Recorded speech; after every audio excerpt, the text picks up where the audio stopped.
How's everybody doing tonight? Sing. You're beautiful. We find a microphone in the 1920s. Yeah.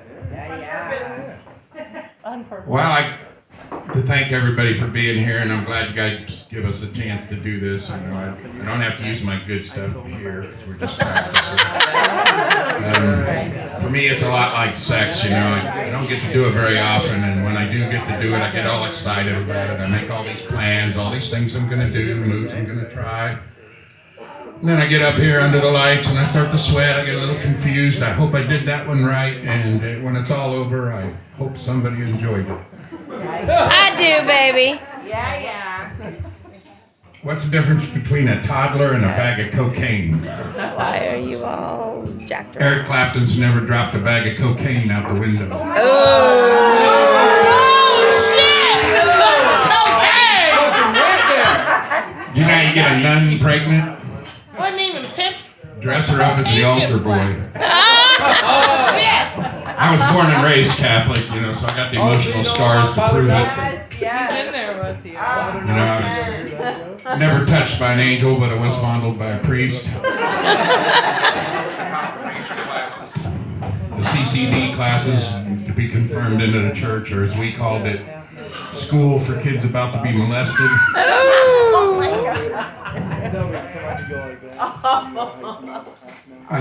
I discovered the confessional about the same age I discovered masturbation. Boy, did I wear the shit out of both of those. The priest said, Elmer, this is your 5th confession this week, and it's only Tuesday. You need to slow down. I always thought it was strange that Catholics are so against gay people when they find all their forgiveness in a little closet. I am loving yours. I really like oral sex. I'm really into oral sex. Boom. I like to give it more than I do get it. I mean, I'm not going to say that I hate getting it because I do enjoy the 15 minutes of silence that comes along with it. But I much prefer giving it, you know, This guy's a killer. and by giving it, I mean giving it to a woman. I don't know about giving it to a guy. I mean, there was the one hitchhiking incident, but honestly, it was only like a guy in the car. I used to have an old girlfriend that was, I don't want to say she was cold, but when I would go down on her, my teeth would chatter. If you licked her too fast, you got brain freeze. Fucking A. You know, it really helps to have a girl. I like a girl that I call Jello. You know, she jiggles like crazy when you're eating it.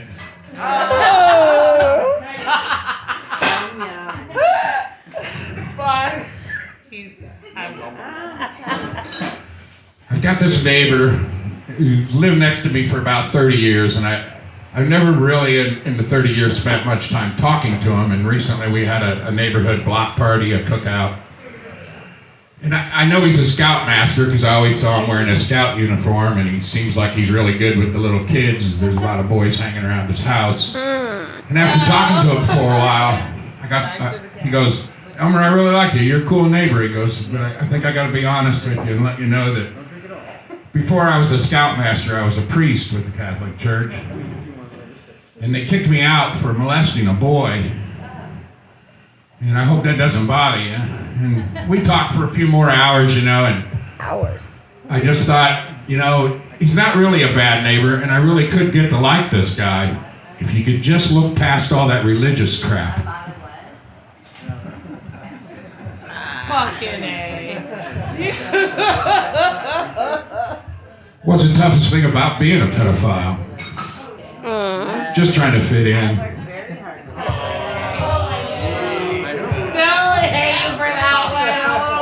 Oh, you're all going to hell if you laugh We're all at going to hell in a handbasket. If you laugh. it. I used to date a midget. I was nuts over her. Oh. She was a psychic midget. She always liked to tell me what to do, and she was a little crazy, living on the edge, and one day she robbed a bank and tried to get me to run away with her, and I said I can't do that. but they put out an APB for a small, medium, at large. I hate you.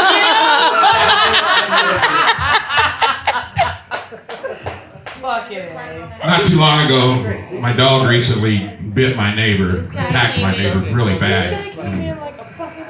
So I had to put her down, and now I'm trying to find a place to bury her. Oh shit. But it's got to be someplace where the dog can't find her, you know, because she didn't like her and you don't want her digging her up. He's an absolute assassin. It's an old-fashioned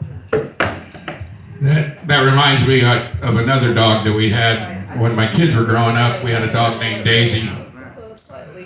Daisy was a beautiful little golden lab. Had her with the kids growing up. She's real protective of the kids. They all looked out for her. Shortly after the kids moved out, Daisy passed away. I remember it was a super cold day in January. It's about 20 below zero. And I had to call the kids and I told them that Daisy's passed away, and they all unanimously asked me if I could you take Daisy out and bury her in Grandma's flower garden in the little daisy patch? We think that'd be fit.